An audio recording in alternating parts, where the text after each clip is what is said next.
is Corbin Ledford, and today I will be presenting a presentation over masked grief.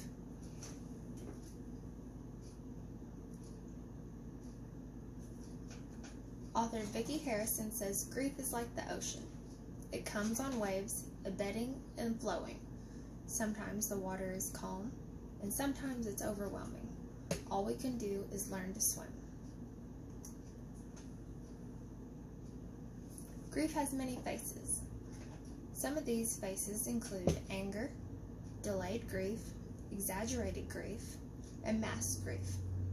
Today, we will be discussing masked grief. First, I want to talk about what grief is. Second, I will talk about what masked grief is. And third, I will talk about how to cope with masked grief.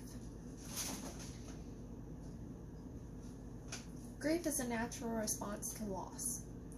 It is the emotional suffering that you feel when something or someone you love is taken away. The more significant the loss, the more intense your grief will be. The grieving is a process that everyone goes through differently. There are 5 stages of grief. Denial is the first stage, followed by anger, bargaining, depression, and acceptance. Grief does not necessarily go in this order. The stages of grief can be different for each person. What does grief do to your brain? According to Dr. Phillips, when you're grieving, there can be a disruption in hormones that result in the specific symptoms such as disturbed sleep, loss of appetite, fatigue, and anxiety. This means you won't be able to absorb your environment the same way you would when you're content.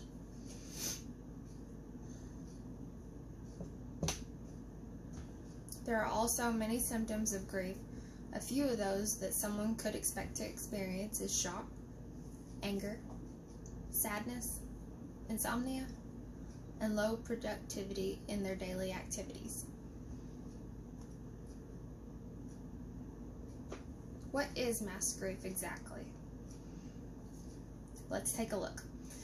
Masked grief is where your body reacts to grief in ways that impair your normal day-to-day functioning, but you're unable to recognize the link between your behavior and the loss.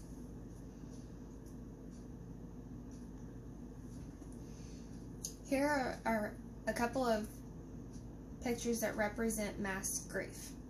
In this first photo, the woman is about to put on a happy mask, even though she is suffering and in pain.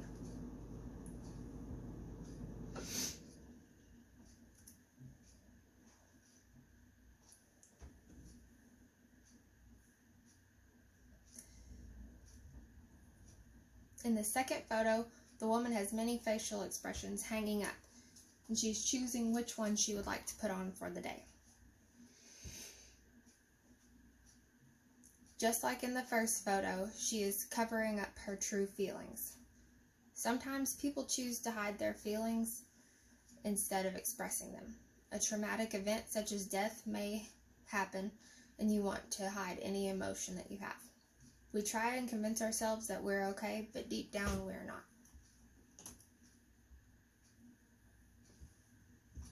Suppressed feelings cause masked grief. By doing this, someone could experience health issues. Grief symptoms are hidden and presented as other physical symptoms such as headache, heartburn, sleep deprivation, and other general illnesses.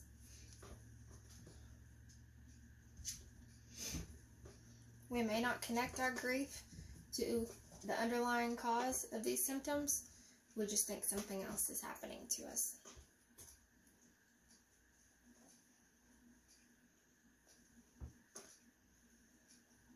So how do we cope with masked grief? First thing to do is find acceptance, or coming to terms with the loss that we have experienced. The second thing to do is turn to your friends or family for support. The third thing to do is join a support group if you don't have anything or anyone to talk to. Having a strong support group that understands what you're going through make the healing process easier. The fourth thing to do is, if the grief is causing major issues, turn to a therapist or a counselor. There is no shame in asking for help. The last thing to do is take care of yourself. Self-care is of the utmost importance. It allows you to maintain your mental and physical health. In this photo, there is 10 reasons to self-care now. It is never too early or too late to start self-care.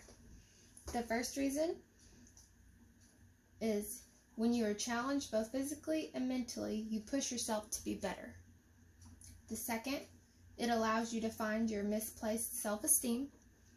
Third, it helps you to manage your emotions like anger and grief.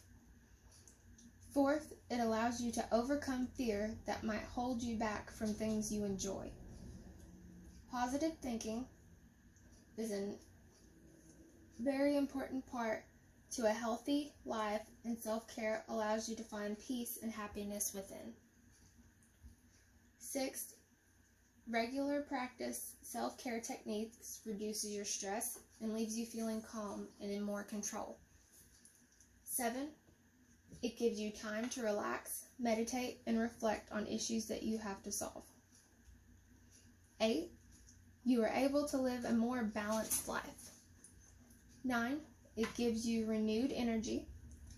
10, your mind and soul are in harmony with the things happening around you. There are many phases of grief. It is important to know what kind you're going through in order to get the help that you need. Mass grief can be the cause of suppressed feelings. Addressing your feelings rather than bottling them up will help the grieving process in the end. Finding the help you need in order to come to terms with loss is okay. Grief is like the ocean. It comes in waves, and it's okay. Thank you again for coming to my presentation. My name is Corbin Ledford.